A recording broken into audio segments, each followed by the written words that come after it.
Convo.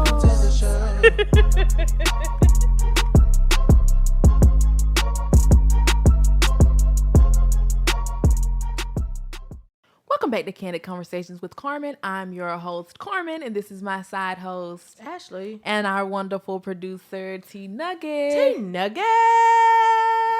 And I am excited. I'm so excited for this finale. It's the season finale of season 5. Carmen. Season 5.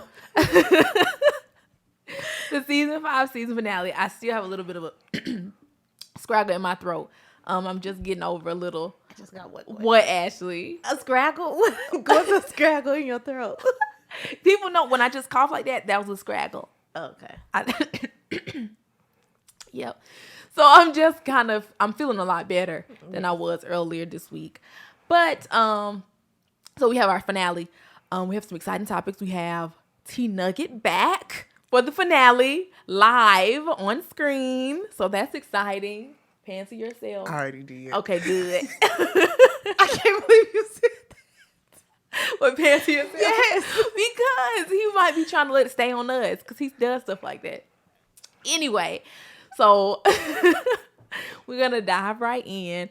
Troy has a good topic for today, I think. We didn't talk about this. He told us literally a few minutes beforehand what he wanted to talk about. And then we had some other stuff we dabbled with that we may touch on, we may not, for this final episode before the end of the season. Then we'll go into season 6 next year.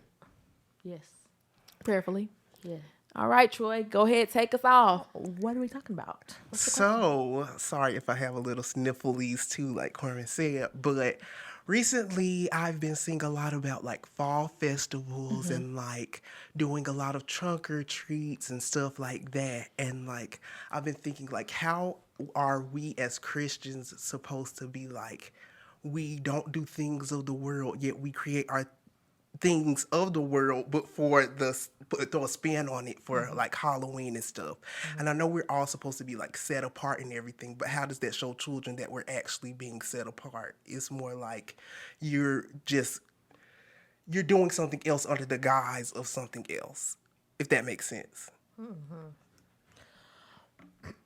Well, and what you've been seeing it and everything. What are your thoughts on it? Because I mean, you know, a lot of churches and things, they do celebrate.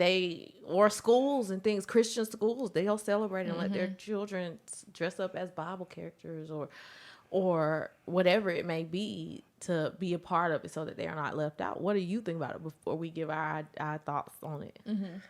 Well, like Carmen had mentioned something earlier about like having a hard line, like where do you draw the line for certain things? And I feel like we all have our convictions. And so, I mean, if the Lord isn't bringing certain things to you, like as a conviction, you might have to pray on it and stuff like that. But something like this, it's like, it's really kind of straddling the fence. You're saying we'll dress up even as Halloween characters for these things. We'll have jack-o'-lanterns. We'll do the whole thing. It's just, we're saying it's a hallelujah festival or like trunk or treat to like take away from the like, oh, it's a bad Halloween thing, but it's the exact same thing. So like, I feel like, when do you say it's enough? Like, when's enough enough? Like, do you still do it just because you want to do it?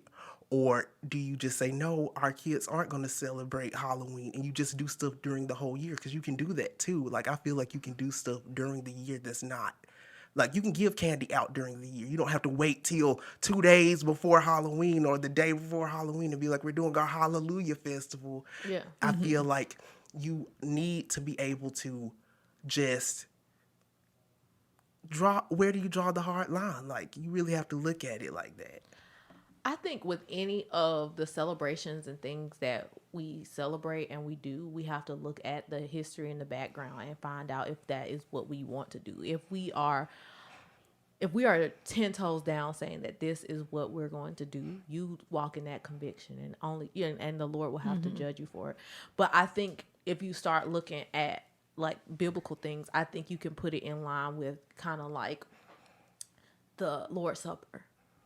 At one point in time, when you look in 1 Corinthians and you see them talking about the Lord's Supper, it's the reason why the instructions are given and why they're given it is because people had perverted what the Lord's Supper was and made it into like a party and an orgy and all this kind of stuff, because they were bringing in their pagan ways into this honorable thing that God had made for us to remember who he was and his life and his death and what that means for us as the body of Christ. And so because it was not reverenced in the right way, it was able to be infiltrated by something that was pagan and what was other. However, Halloween was never started off as something that was holy, that was infiltrated by something that was pagan. What, as Troy said, it was something, the celebrations and stuff were things. All Hallows Eve is a pagan celebration for witches and warlocks and all of those people. And then you have the Day of the Dead. All of those things are in congruence with each other. Those are what is celebrated during that time. That is for what? Devil worship, really. You can't go anywhere other about that. It's devil worship. And you have to really think and contemplate, like, you really have to be knowledgeable about what you're doing and why you're celebrating and how you're doing it. And like for me, at one point I was like, oh, it doesn't really matter. I don't celebrate Halloween. I don't give out candy or anything like that, but I will go to a fall party or, dress up for a costume situation, costume thing.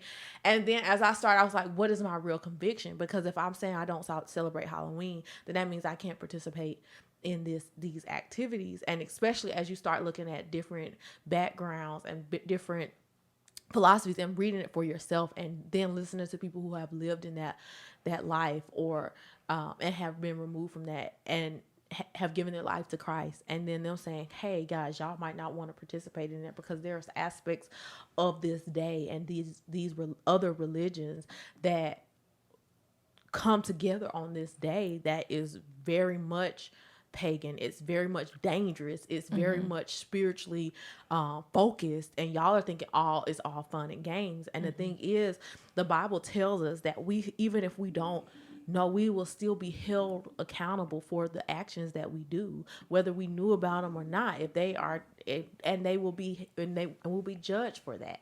And so you have to really be watchful of those things. And if God doesn't like witchcraft, and he doesn't like seances, and he doesn't like people doing tarot cards, and he doesn't like doing, why then would we be so gung-ho for a holiday that is all about that, and looking at witches and witchcraft and the toil and trouble and the hocus pocus and the Harry Potter of it and all of it? That's dangerous. Like, you're saying that, hey, I can see past whatever it is to the children aspect of it. I'm just going to write off that this is literally something that God does not like. He literally would tell them, get rid of the witches. He literally said, if there's a witch, kill them. Kill the witches. Kill them. I think that is, it's rough. I mean, it's fun. Okay, it can be fun for them and to get the candy and all that kind of stuff. And it can be hard being a child that's not able to go out and to knock on the door. I think we can all attest that we were not the ones. We were sitting in the house watching TV or eating or going to bed, while everybody was running and playing and like, what candy did you get? None. So I think that is, how you have to really think about it. And I think it's just something that you need to study for yourself. And like Troy says, you have to ask the Lord, is this something that I need to be participating in?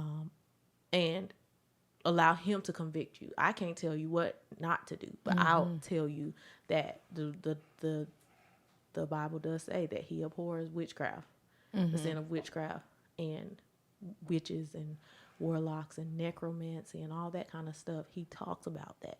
So it's not like it's not there. Like, people always be talking about like certain things aren't in the Bible. That's not one of them. Yeah. I think y'all kind of hit the nail on the head with your assessments. I think we're on the same page in that regard.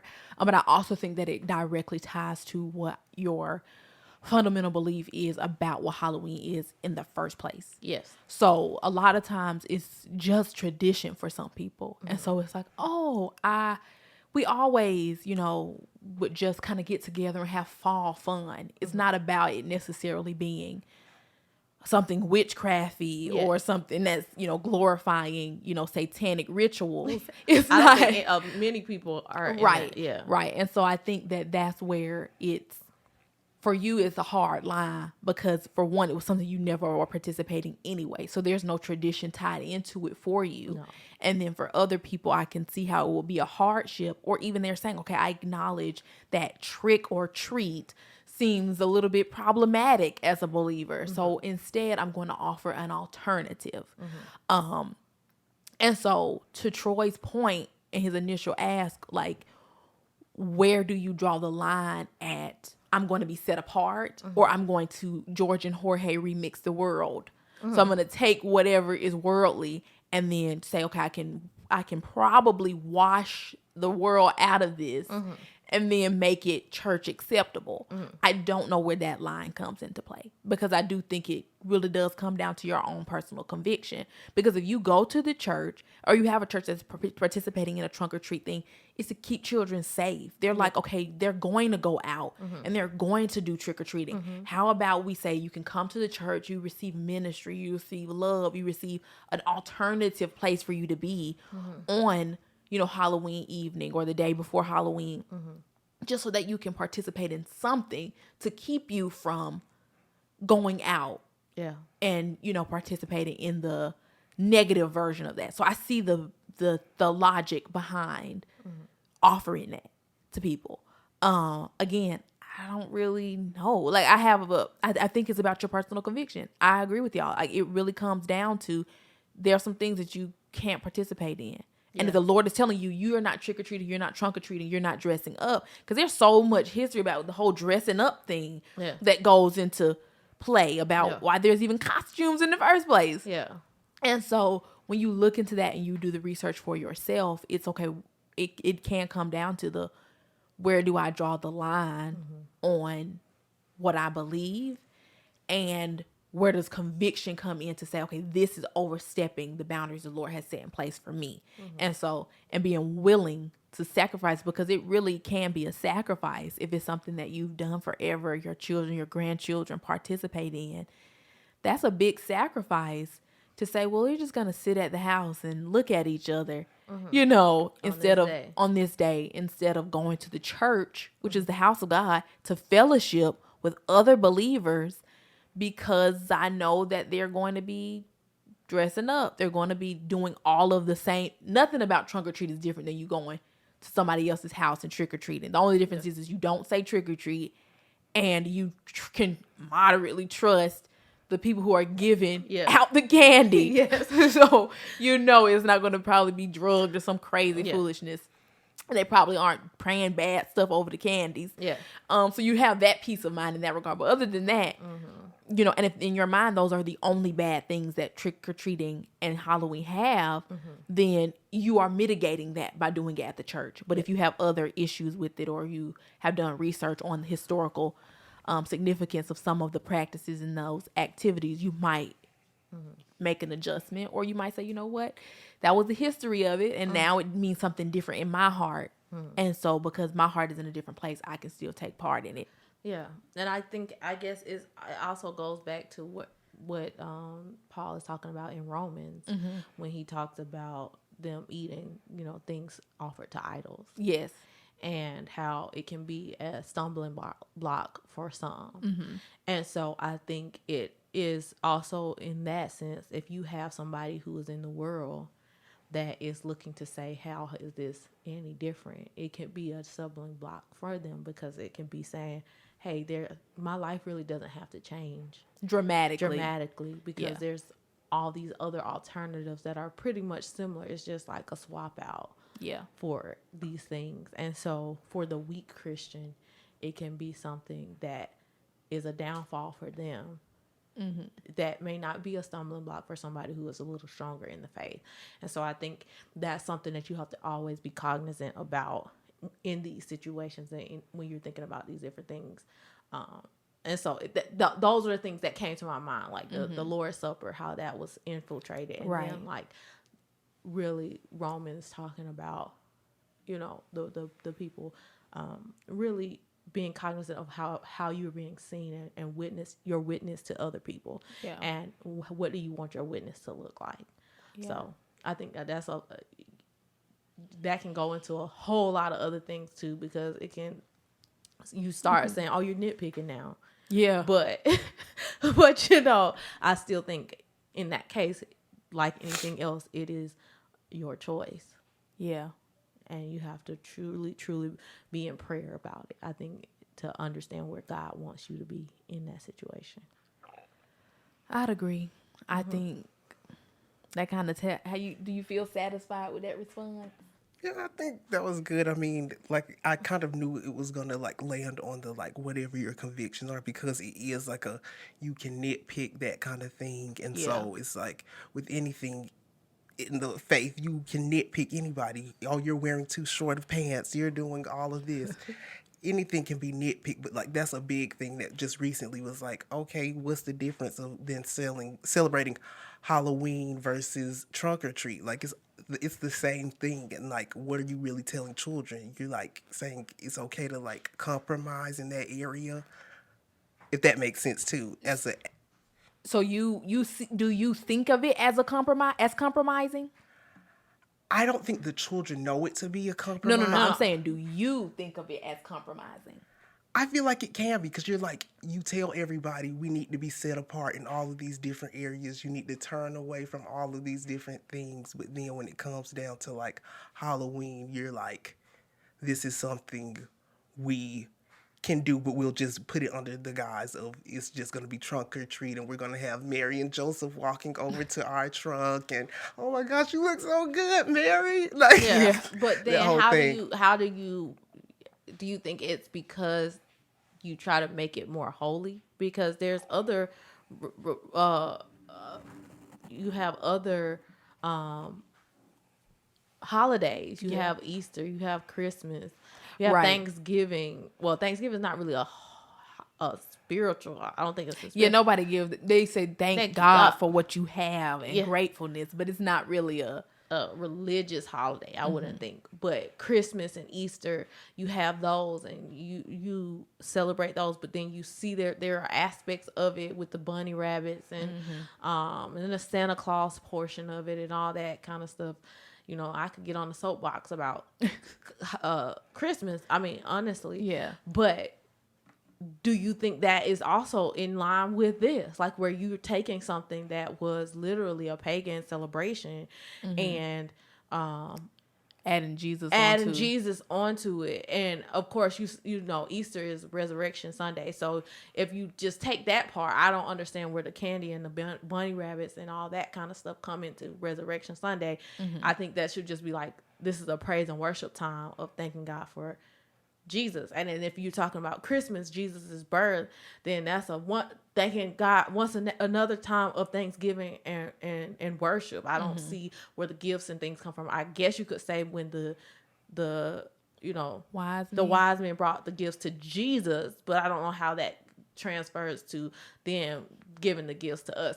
You know, those type of things. I mean, if you're not looking at the secular aspects of it, if you just take the secular aspects out of it, of why those things happen, because there are reasonings behind why those holidays occur, then it's the same thing. You have people Jesus-fying something just so that they can be able to participate in something that has become tradition.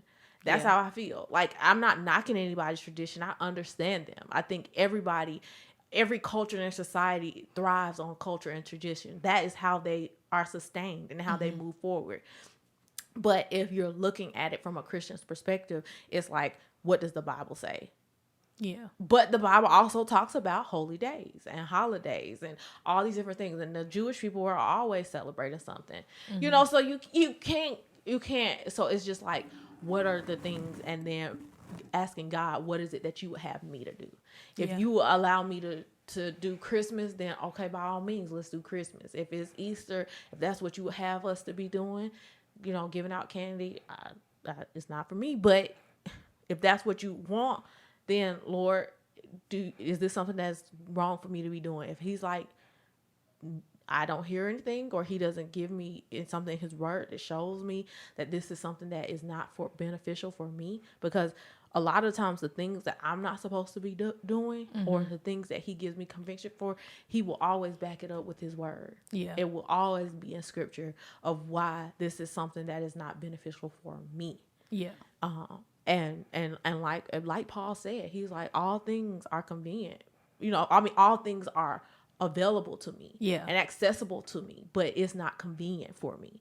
Meaning that he could do anything that he wanted to do, but that's not what God would have him to be doing. And so I think that is something to keep in mind for any of things. Amen. Well, that takes us into the next segment. Okay. Carmen has been talking about the high value man recently. It doesn't even seem like an appropriate transition. We're like, the truth about Halloween, and then it's like high value man. Seems like a dramatic jump. I don't know if it's a dramatic jump. I just think But I think go ahead. Go on. Go ahead. I think it's just something that is a big topic now. Yeah. No, and I was going to say, I think it does tie into to the Halloween thing, not necessarily in directness, but it ties into the point that you made about you need to be checking the word to see how you need to be living your life. Yes. Because if there's something you're not supposed to be doing, it will be backed up with scripture. Yes. And if it's like, okay, this is how you should be living, then it will have a corresponding biblical background for you to be able to stand on. So you can say, okay, I can be unwavering in this thought process to know that I am operating in a way that is pleasing to the Lord. Sorry, guys, a little technical difficulty. The audio cut out. Is that what it was? Yeah, the audio cut out. So we are back. I guess we can close it out. We really finished up the topic of Halloween and the truth about it. We are having some real conversations on the side, so there may be clips from that if Troy recorded it. If not, you guys are just gonna have to wonder what we were talking about. Thanks for watching, and we'll see you in the next one. Peace. Bye. Okay, but anyway, you were saying it was more about like affirming. Yeah, so it's like an affirming thing. So like when I was watching it, and I was talking to, and even the guy that was talking about he was a virgin and all this kind of stuff, and he was like, these girls out here in these streets are like, they say they want this, and then they don't act on that, or the nice guy's gonna finish last. And if you are a virgin, if you are abstaining, if you aren't doing what all these other people are doing, then you lose a set of like your swag, and people can see that. And so because of that, that's not what a girl will look for. And then they were like, and especially in the church, people aren't abstaining. Like they're not living what the word is telling them to do. So they're out here in these streets. They're out here doing all the things. And so if you have somebody that's actually doing those things, then it's hard for them to be like, without somebody saying they're trying you. But then the guy that was a virgin was like, if somebody is not trying you, like if they don't seem like they are sexually attracted to you, then maybe they really aren't. They're just trying to hide. What does he mean if they're not trying you, in the sense of they are not telling you, okay, I am physically attracted to you or sexually attracted to you, or in the sense they're trying to get you to become intimate with them? I think it was more so like, like if you set your boundary to say, I don't want to do that, then that's all well and good. But if the person's like, man, it's really like, I really like you, and I physically want to be with you, however, because of who I am, I've got to stop this right now. That's what, or like or setting clear boundaries, like you can't come to my house. Then if he's like, come on over, but he's not never trying to touch you, he's not never trying to do anything, he said that should be a red flag. That should be a red flag, that the person probably does not have any attraction to you whatsoever, even if they say they are dating you. Like, how does this happen? And like this lady on there, it was so sad. Her story was, she was 55 and she was a virgin. And he was like, that's a major problem. He's like, because you did something wrong. Like if you are that and you really desire to be married, you've been hiding. But then the lady was like, no, it's not that at all. She was like, she had gotten married. She got married. She had gotten married. She got to the wedding night and learned that her husband was impotent. And so nothing could happen. So they ended up having to get like their marriage. Oh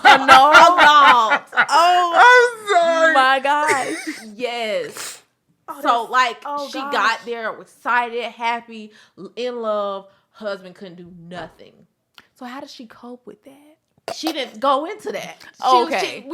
She wasn't a guest on the show. She was just a call, like somebody Who wrote on the chat. And she was like, yeah, I'm a 55-year-old virgin. Everybody was like, what? Girl, that's rough. Like, why you out here in these streets like that? And if you haven't, like, been in a relationship, how did this happen? Because if you're waiting that long and you want to be, either you hiding out and talking about you want to be married, but you're not putting forth the effort. But she was like, I was out here in these streets. I got married. I had all, and then the lady who was there, she was like a coach and a counselor, and she was like, this is something that is recurring. Oh, Like, especially in like the abstinent virgin community, yes, where people are hiding that they have like bodily issues. Yeah. And I was like, man, that's crazy. I don't, like, for women, I don't know how, like, if you go to your doctor, you can just go see if you certain things, but some things you just might not know. If you haven't been trying it out, you don't know. Been trying it out. But I mean, for guys, I cannot. but for guys, like, You're like, they get erections without, you know, like something. you never ever in life, you didn't go through puberty. Like, there's not been some things you like, them embarrassing moments. Like, you didn't have it. And so, like, but that's sad, because there are people out here that are saying, I'm waiting for marriage. I'm super excited for it. And then you get to the day of, you be like, you straight up lied to me. So now you got, not only do you have to deal with that portion of it, and, you know, you made this commitment to this person to death do you part, in sickness and in health. Like, do you choose? I would feel like you got defrauded. Like, that's an immediate no. She's like, annul. Oh, but actually, you're married. You're married now. If it can't Is it be helped, annul or annulled? annulled, I think. Okay. But I think, but I mean, if you can't go to the doctor and get like some help and see what they say or whatever, Some blue chews or something. something, like, honestly, for real.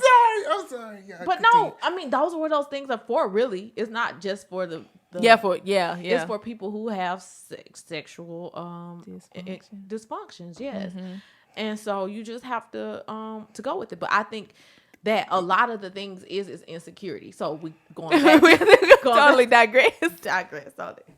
But I think a lot of times the people who are talking about being high value men and the way that they talk to women and I start feeling like sometimes when we start talking about women and men and you start getting to where the females and it was male and female, yes. Yeah. But it starts becoming, to me, like, very derogatory. Ashley hates when they say that it's capital F female.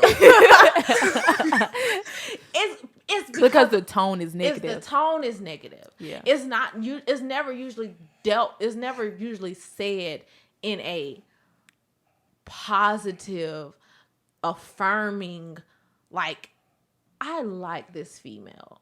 It's like, these females be out here doing so-and-so. Females just be. Yeah. It's a lot of generalizations. And so that's kind of why I have a hard time with that. Yeah. But what were you thinking about the high value man? We've had some conversations with friends and family who love the high value man. The high value man concept. I mean, you read the definition of a high value man. I think that is lost on a lot of the...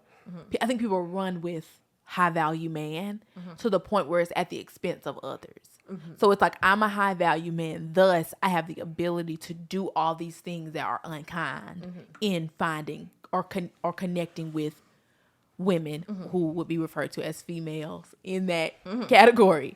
And I think it just really it's kind of sad because, number one, first and foremost, what I wanted to say, because it's just on my mind, when you were talking about all the scenarios that you were given in the high value man concept, and you see all of these men that are doing these, they aren't really said to be ministries, but they're basically ministries to say, like, how to be a high value man, how women should treat a high value man, to know where your place is, and honestly be submitted to a high value man, and all those things. You see that stuff, and I really feel like people listen to these and they subscribe to these ideologies because it's all an effort to protect yourself. Yes. Like everybody wants to shield themselves. And so they're like, okay, so the real me isn't really seen because the real me is vulnerable. Mm-hmm. So in order to remove vulnerability, take that completely out of play, then I can be in control. Mm-hmm. And so once I can remove, okay, I can do these key steps and that's going to give me the ability to be in control of my life. Mm-hmm. But that in that regard, it stops me from being vulnerable to the potential risk of hurt if the person that I'm with doesn't do me properly. Yes. So it seems like the overall goal, nobody admits it, it's like so you can get what you want out of life, so you can be a man that gets what you deserve and all these things. But when in reality, it's so that you can be in a relationship and you can receive to the closest extent of a healthy relationship as possible without being vulnerable or being at risk of somebody taking advantage of your vulnerability. Because you always have something to dangle over their head. Yeah. And I think that if you're trying to be a high value man in the sense of what it is written on Google or the Urban Dictionary or whatever says it is, successful, educated, all respected, all the things. Yeah, all the things. If you are those things, I don't necessarily feel like you are wrong as a person who's trying to achieve that. If you are just a regular worldly, like a world person. Yes. Like if you're like, okay, but if you're like saying, okay, I'm a believer in Christ, I'm a follower of Christ, I'm submitted to the word of God. If you're saying that, you're saying you want a wife, or you're saying you want somebody who is going to be, you say, I want a wife, or you want your girlfriend, because people don't want to be getting married and they say they're Christians, but they want somebody to be with them and they want them to be submitted to them, but they don't do anything the Bible says that a good husband is supposed to be, that a good neighbor is supposed to do, that somebody who is a good friend is supposed to do.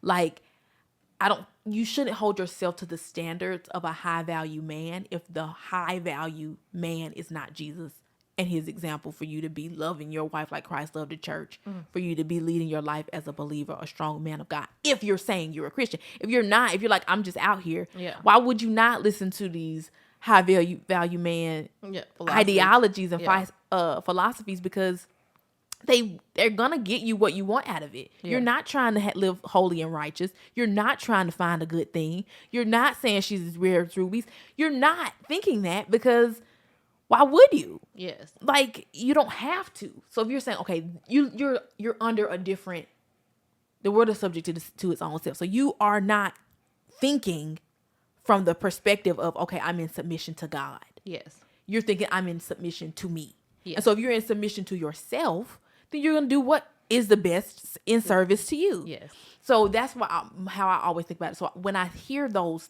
thought processes, because they really are sad, because they really are take care of you, look out for you, make sure that you're number one. Yes. And that is just not true to what you are supposed to be doing as a believer. It says, do unto others as you would have them do unto you. Yeah. Love your neighbor as yourself. It's like all of these examples, and this is not even romantic, this is just to be a regular person. Yeah.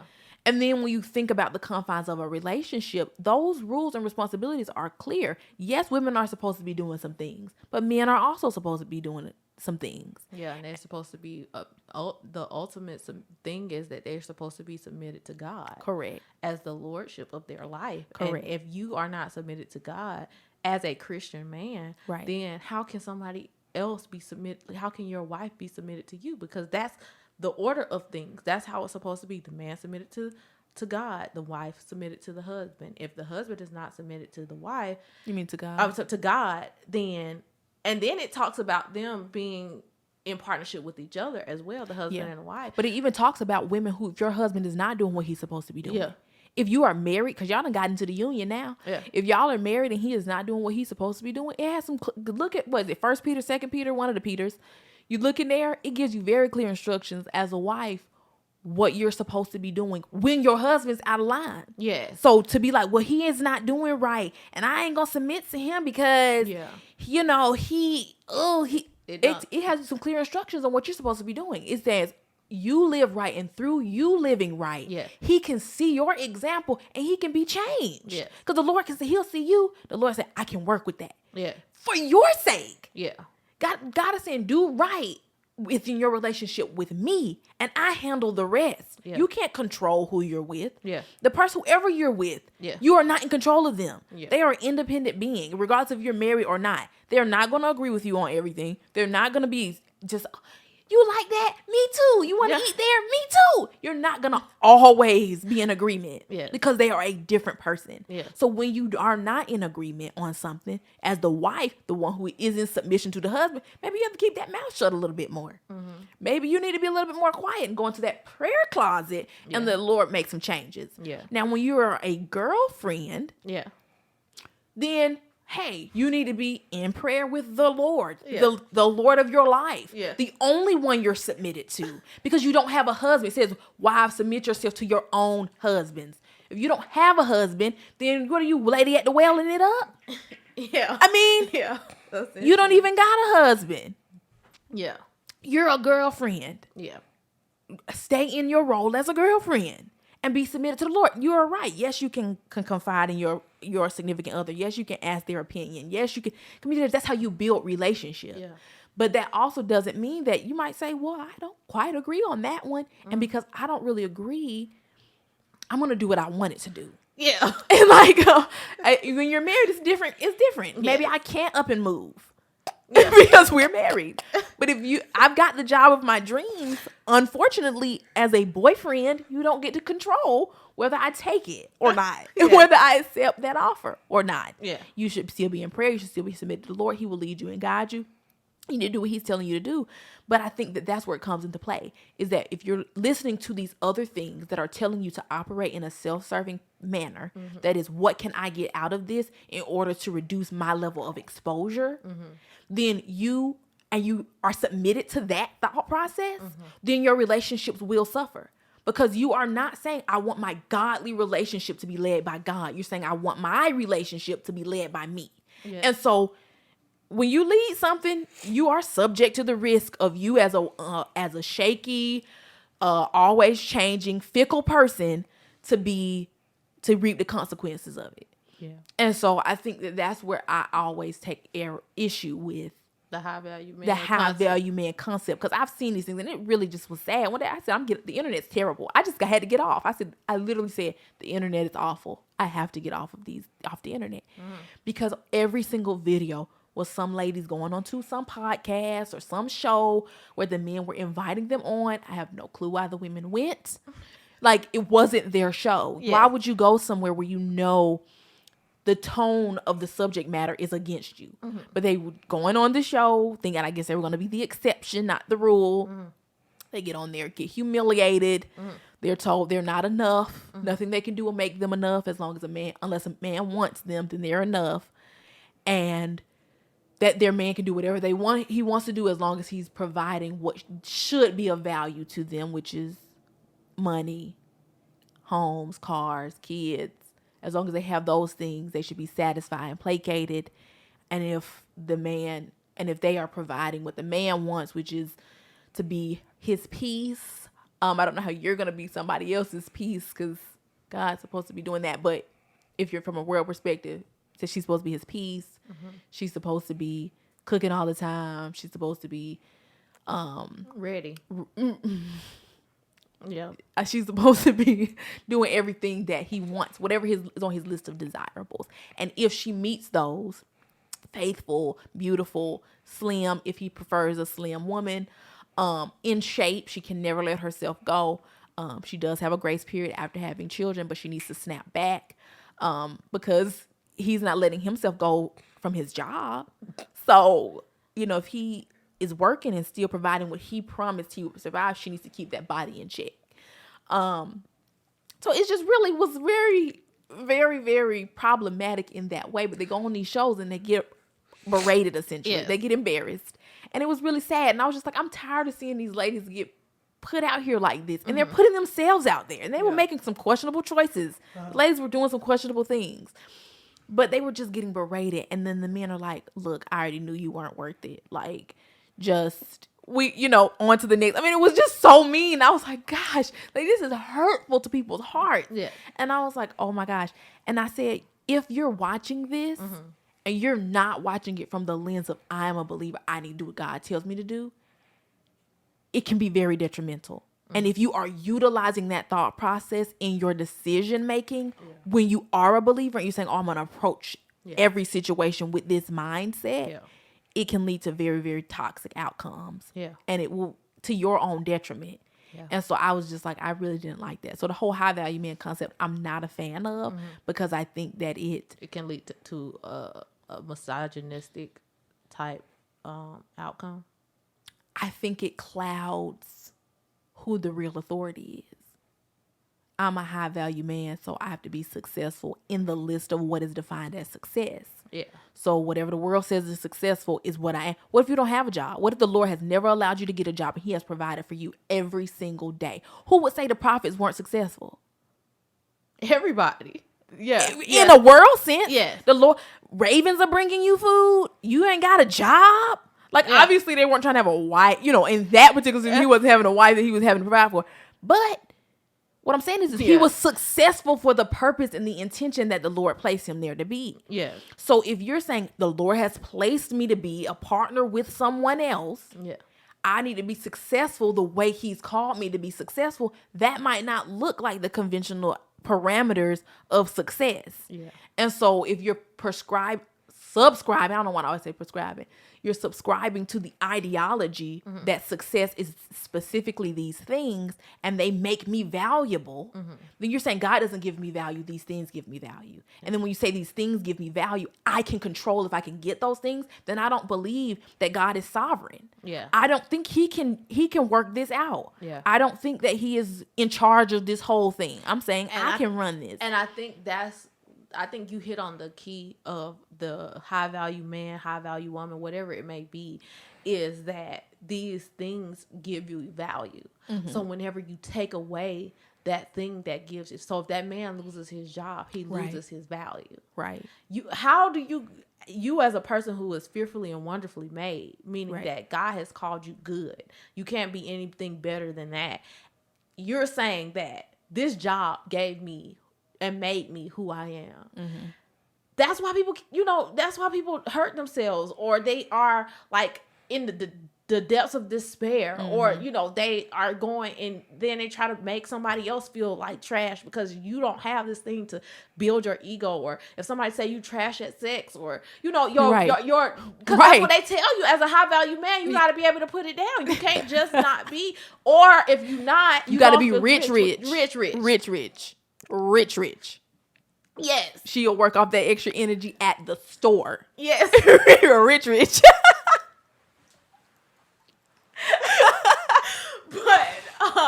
But in those situations, if somebody tells you that, but you're not really dealing with the issue, which is the heart issue, right, of finding your worth, because what it is that you are really saying, I don't know what my purpose is. I don't know what my value is. And I'm trying to get these things to give me this value. This is what makes me who I am. This is what makes me successful. This is what makes me have worth in the eyes of my peers. Yeah. But really at the root of it is what gives me control over what I want to be in control over. Yes. I get to control people's opinions of me. Yeah. I get to control how many people are my friends. I get to control the women that I get to be with, or vice versa for women. I get to control the men that approach me. I get to control the environment that I'm in. I get to control where I live. I get to control my safety. Yes. I get to control all of these things if I hit these key metrics of success, whatever that looks like. And so then it's like, okay, I'm getting to manipulate the situation to get what I want out of it. Yeah. And so, and that's why I said I don't like it from that perspective, because it gives a definition that I don't think is true if you are trying to say the Lord is leading my life. Yeah, I agree. I totally agree. I think it's really sad when you see, especially in the church, that being the thing. But like I always said, sometimes the church has some of the most messed up people there. I mean, it's supposed to be a place of healing. So, it brings in the worst of the worst. And sometimes those worst be trying to get people. Yeah, but I think also if you're in the church, the church is supposed to be helping too. Yes. So, Yes. if you're continually, like, this is a repeat. This is a repeat. We keep having the same problem. That doesn't mean people aren't the same. You're not going to have more people coming in, and people don't relapse or fall back into old habits, and you continue to pray for them and love on them and help them to get past it. But at the same time, if you're not doing anything, there's no discussion about it. It's just swept under the rug. There's no, hey, how about these are some things that you can do to help mitigate this, to help you to stop doing this, to help you to get alternative solutions to this, instead of taking that action. Ways for you to heal. Yes. Instead of just to band-aid or cover up the problem. And I think it's also a key thing is discipleship. I've been really trying to look into and understand real discipleship and what that means. And I hear a lot of prominent men in the secular space is mentorship. Yeah. And in the Christian space is discipleship. Yeah. But in all of that, it's doing life with somebody.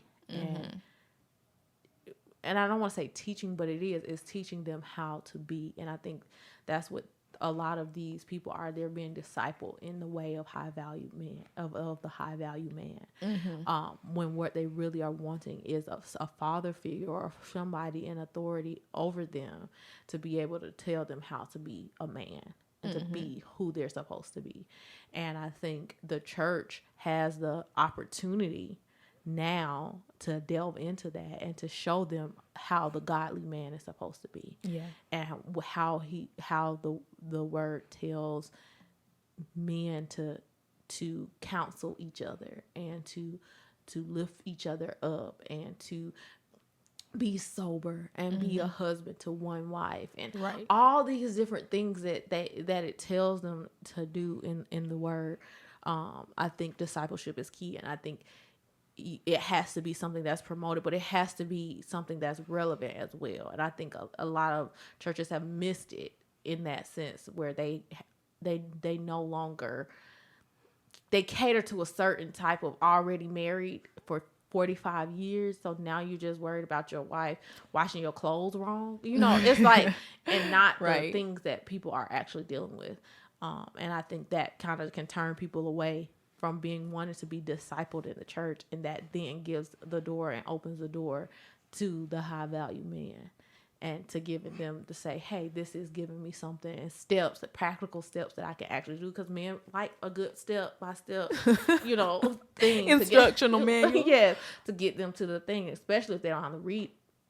For some people, they don't have to read it; they just have to listen to it. It's like, oh, I can do this, and I can write this down, or I can ascribe to it. 50 million. I see 10 men who have followed this, and I've seen actual results from it. It's all about the results. So if I see that the results have been made, and they got a fine girl, they got all this, bet I'm gonna be doing that. So I think that's kind of where it is, and I could be wrong. If I am, tell me. For what? That people are not, the discipleship in the church has not, the lack of discipleship in the church has led people to ascribe to these high value man ways of thought. Oh yeah, they could let you know. I think you're right, but you're right. We sitting up here, two young ladies, and Troy quietly sitting in the corner, not telling us one way or the other. So yeah, I don't know, but yeah, that's it. Whew. That was a good conversation. That was just regular. It was what it was. So yeah. Yep. I'm done. I'm ready to go. Have a good night to you. Buenos noches. Wait, buenas noches? Girl, I don't know. Yeah. I'm doing French. Yes. You are. Hell no what? When somebody's shady and you know it. Ooh, you are French. You're Say so French creative. French? Say French and Francois. French. Are you sure? Yes.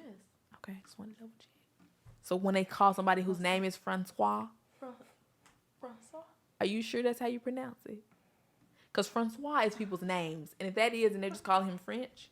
Please do not have your no recording talking about some Francois. That's wrong. And the pronunciation is wrong. I think that's how you that's what my Duolingo said. Oh my gosh, Ashley, Duolingo is not the answer. Thanks for watching our latest video. Don't forget to like and subscribe. Bye.